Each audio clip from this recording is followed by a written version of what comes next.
Prezident İlham Əliyev Özbəkistanın paytaxtı Daşkənddə Mərkəzi Asiya dövlət başçılarının Mərkəzi Asiya üstəgəl Azərbaycan formatında 7-ci məşvərət görüşünün iclasında iştirak etmək üçün Konqres mərkəzinə gəldi. Azərbaycan Respublikası Prezidenti İlham Haydarovich Aliyev cənabı aliləri. Özbəkistan Prezidenti Şavkat Mirziyoyev dövlətimizin başçısını qarşıladı.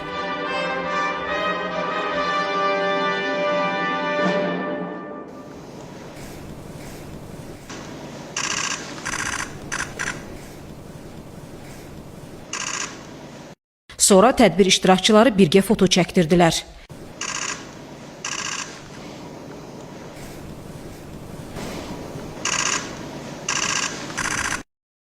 Bu dəqiqələrdə Mərkəzi Asiya dövlət başçılarının Mərkəzi Asiya Azərbaycan formatında 7-ci məşvərət görüşünün iclası keçirilir. Prezident İlham Əliyev tədbirdə iştirak edir.